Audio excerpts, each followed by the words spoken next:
and there was something inside. Jordy bent forward. White stuff had fallen out of a central hollow, white, flaky stuff that looked like Quaker oats. "Well, beat my ass," Jordy muttered. He got down on his knees and poked at the white stuff.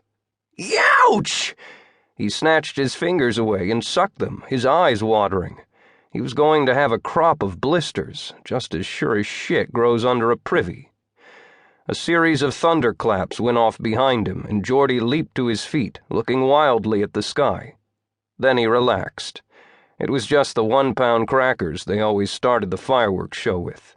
He hunkered down again, never minding the green starbursts spreading in the sky behind him. He had his own fireworks to worry about.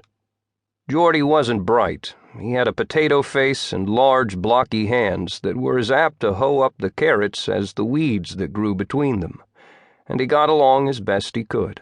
He fixed cars and sold wood, and in the winter he drove Christmas trees down to Boston. Thinking was hard work for him. Thinking hurt because there was a dead short somewhere inside, and keeping at it for long made him want to take a nap or beat his meat and forget the whole thing. For Jordy, there were 3 types of thinking. Plain thinking, like what you were going to have for supper, or the best way to pull a motor with his old and bulky chainfall. Work thinking, and big thinking. Big thinking was like when all the cows died and he was trying to figure if Mr. Warren down at the bank would give him an extension on his loan. Like when you had to decide which bills to pay at the end of the month. Like what he was going to do about this meteor. He decided the best way to start would be to have some pictures. He went back to the house, got his Kodak, went back to the creek, and took 2 flash photos of the thing, lying there cracked open like an egg, with Quaker oats coming out of it instead of yolk. It was still too hot to touch. That was all right. He would just leave her lie. If he took it up to the college in a tow sack, maybe they would say, "Jordy Verrill, look what you done, you fucking lunkhead. You picked her up and bust her all to hell." Yes, leave her lie. That was the ticket. It was on his land. If any of those college professors tried to take his meteor, he'd sick the county sheriff on them. If they wanted to cart it off and take pictures of it and measure it and feed little pieces of it to their guinea pigs, they'd have to pay him for the privilege. $25 or no meteor, Jordy said. He stood to his full height. He listened. He shoved his chest up against the air. "You heard me. $25. Cash on the nail." Huge, shattering thunderclaps in the sky. He turned around. Lights glared in the sky over town, each one followed by a cannon report that echoed and vaulted off the hills. These were followed by sprays of iridescent color and fractured starburst patterns.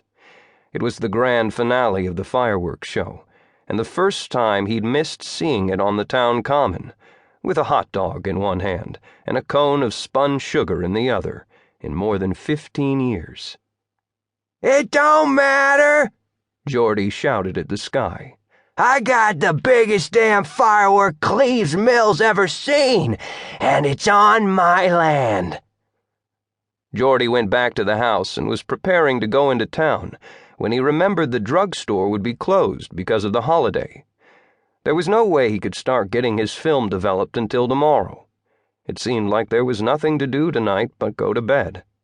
That thought made him feel discontented, and somehow sure that his luck hadn't changed after all. The gods of chance had been amused to haul him up by the scruff of the neck and show him $25, and had then jammed him right back down in the dirt.